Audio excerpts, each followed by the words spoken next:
Hey, it's Donna Morgan, and I'm here to talk about the upcoming full moon in Pisces, which is September 1st, 10:22 Pacific time.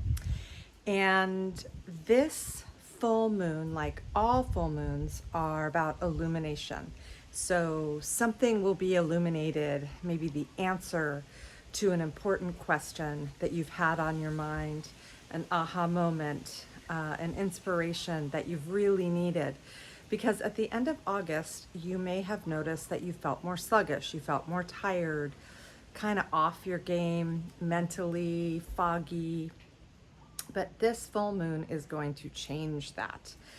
And you will feel an awakening energy. And especially since it's in Pisces, because Pisces is all about tuning in to our intuition, if not feeling psychic. And this full moon is going to really help you to feel connected to your purpose, to your passion again.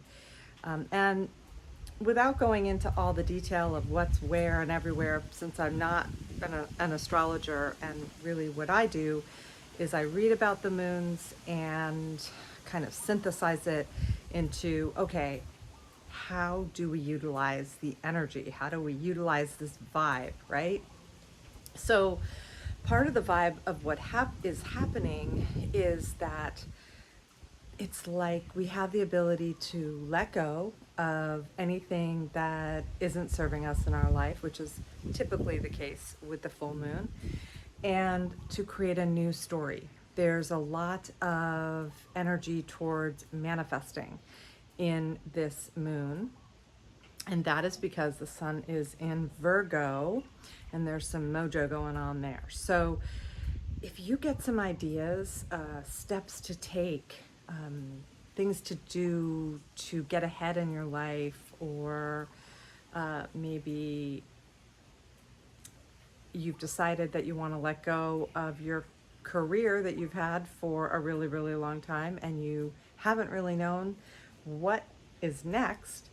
And with this moon, you get this aha moment. Just really write it down in 3D. It's important to do that always, but especially with this moon, write it down, because these things that you write down are going to be way more easily doable because the energy is with you. It's really, really with you. The other thing is that the moon has a harmonious aspect with Uranus, and Uranus is all about change and feeling an awakening. So we're going to have a much easier time making changes that we need to.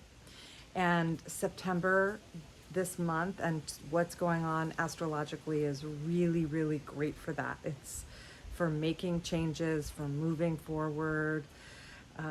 Whatever you think of at the full moon that you want to accomplish, you're going to have the energy, the vitality, the momentum to get that done, which is why I said to write it down.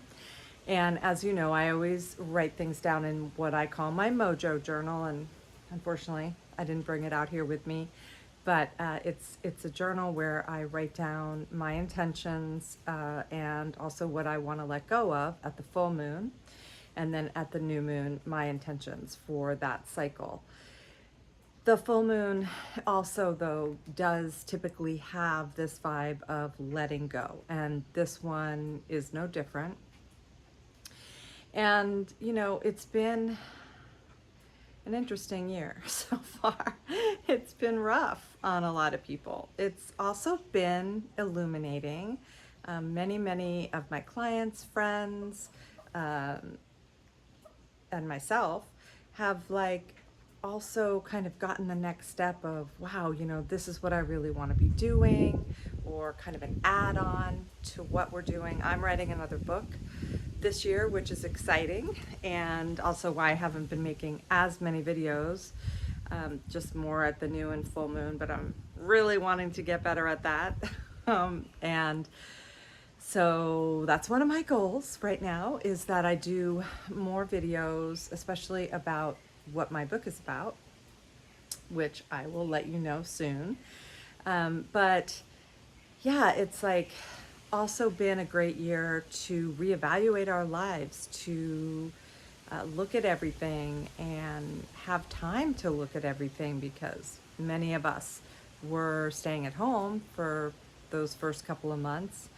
And that was the opportunity, right? Instead of sitting in front of Netflix and watching show after show after show like a marathon, which is okay. You know, I had a little marathon going on with the show, but it was also a really good time to reflect, right? So now the energy is with us to take action, to really put into 3D, to manifest all of that. And with the sun in Virgo, it's so good for that, because Virgos are so organized. I have a son that's a Virgo. Oh my gosh. He is really, really organized in that way, and such a good role model. And, but even if you're not a Virgo, the energy is with you right now because the sun is in Virgo. And so we can be way more, um, we can be more strict about our to-do list and get things done with momentum without it feeling completely daunting. It doesn't feel like we're in quicksand at all. It's going to feel like, oh, wow, things are happening. I'm getting things done. I'm checking things off my list. So utilize the energy of this full moon to intuit what's next, intuit what there is that might be getting in the way of you being on path, on purpose, being happy in your life, and then definitely write down some action steps, and and then get going on taking that action. Because, like I said, if this moon could talk, she would say, all right, it's time to let go of some gunk that isn't serving you, because a new story is being written, and it's up to you to create it. All right, well, that's it for this time, and I hope you have a wonderful full moon.